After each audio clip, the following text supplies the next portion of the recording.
Hi.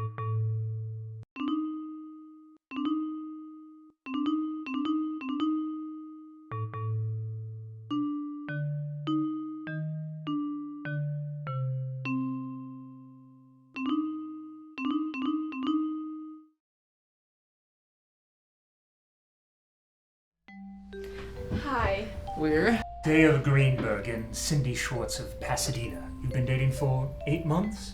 Wow! See, Dale, I told you psychics are real. How'd you know that? Well, I have a deep and powerful connection with the spirit world. My psychic abilities allow me to see the truth about who you really are and, most importantly, what the future holds in store for you. If you're brave enough to hear it.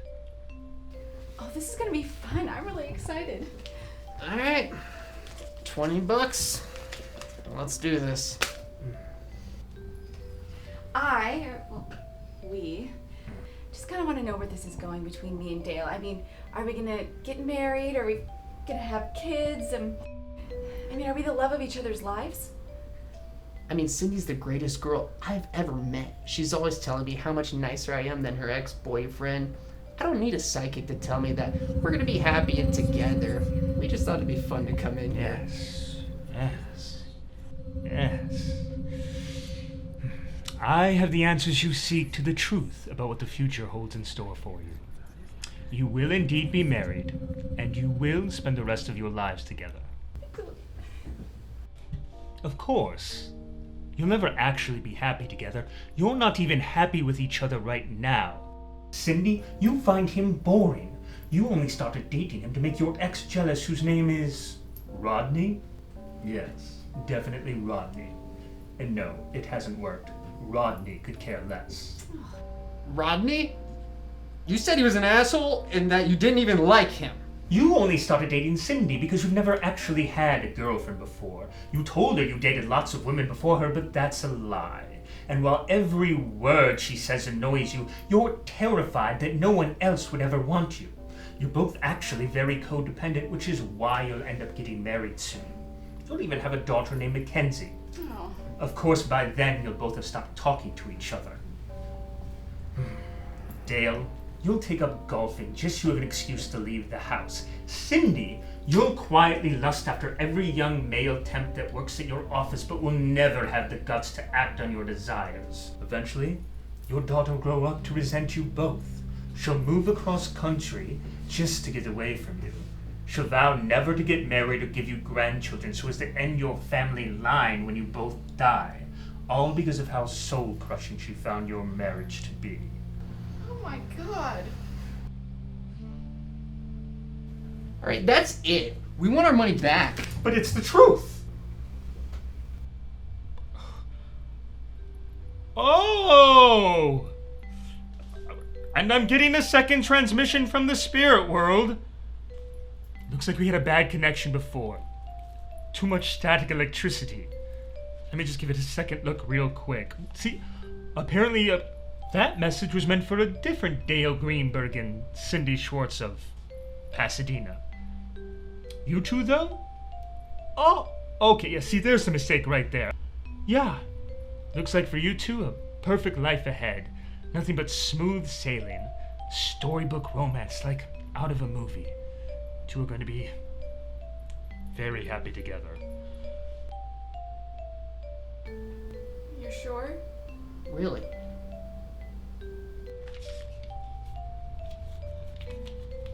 Sure. Why not? No fooling. No. No fooling. Okay.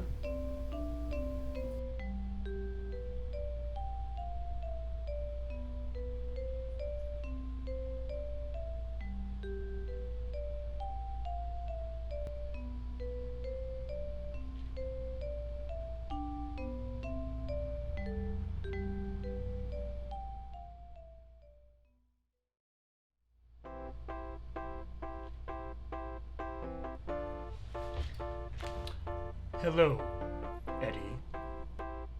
Whoa. So you're like a real psychic.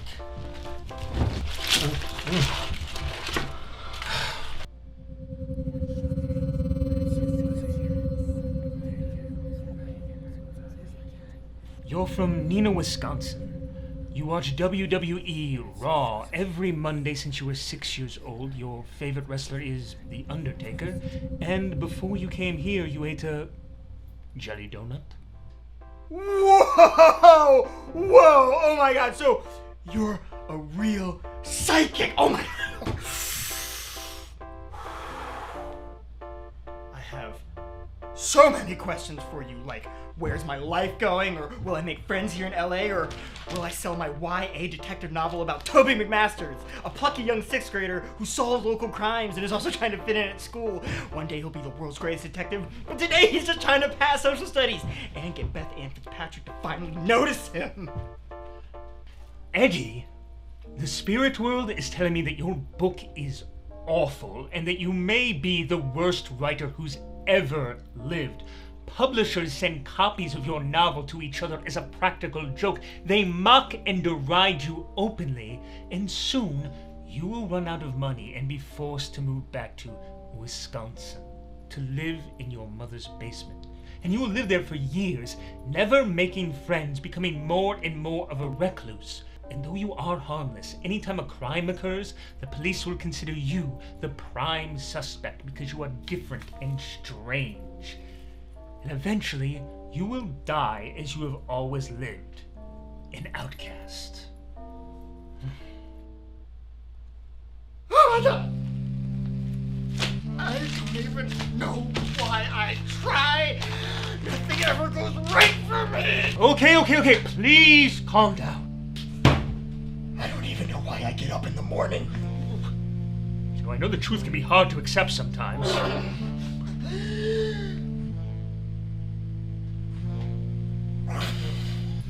But you know, sometimes the truth isn't even really the truth. Let me just double check with the spirit world real quick. Hey there, spirit world. Can I get a quick double check on my buddy Eddie here? Just real quick, please. There might be a terrible misunderstanding. Okay, really? Really? You sure? Well, I'm gonna tell him that right now. He's gonna be very relieved, I'm sure, and I hope. It's a big misunderstanding. Everything's gonna be okay, alright? Oh, it looks like there was all a big mix-up in the spirit world. A big kerfuffle, and they're very apologetic that happened, and it will never happen again. Including my YA detective novel about Toby McMasters? Uh-huh. Gonna be an all-time bestseller. Bigger than Harry Potter. Congratulations. Thank you. You're welcome.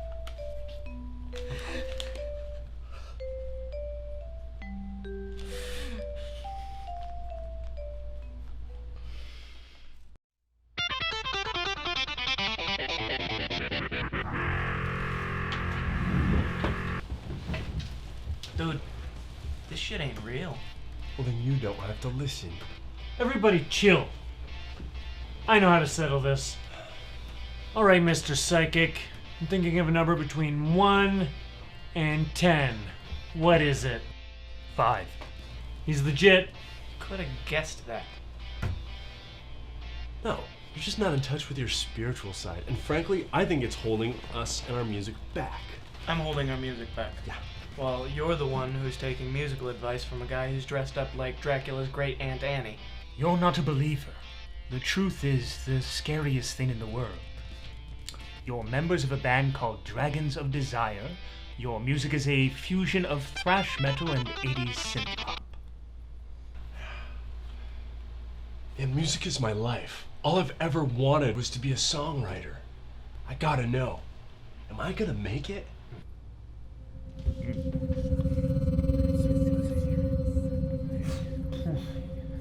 So?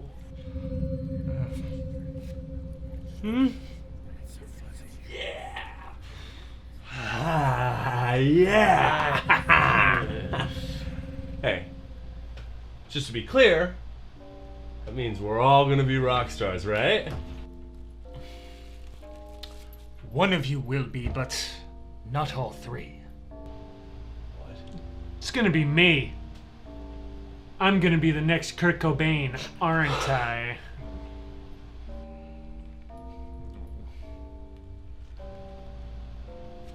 Me? My music is gonna reach millions of people? Yeah! Knew it. Yes, but not in the way you think. He will be the pop star. Really? I mean, what? Soon, a music executive will approach only you with a record deal. He will tempt you. He will tell you that you are the real star of the group and that you must go solo to succeed. Your music will be heard by millions of people because he will steal your songs and claim them solely as his own. You will be wildly successful, but deep down you'll know that you are living a lie.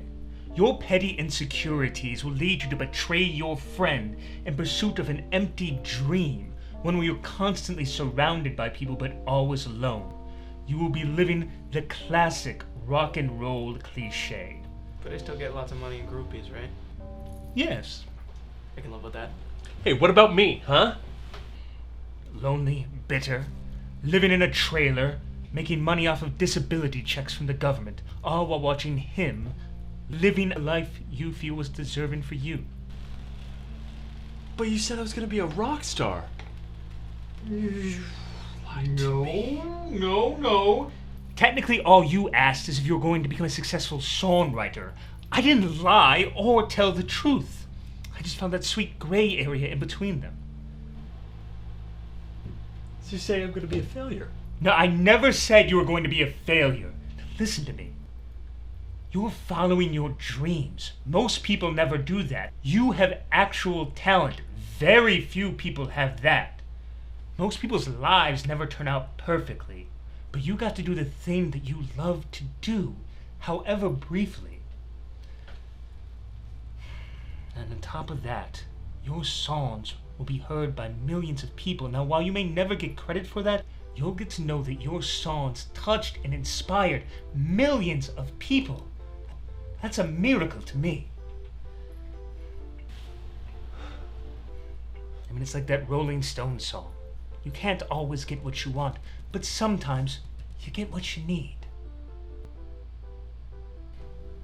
I mean, maybe that's not the best example, because they actually got famous by stealing other people's music. I mean, so did Led Zeppelin. And why does that keep happening in here, student? Most important question, what's my favorite breakfast cereal? Cinnamon Toast Crunch? Man, this guy's good! Productions. Oh, God.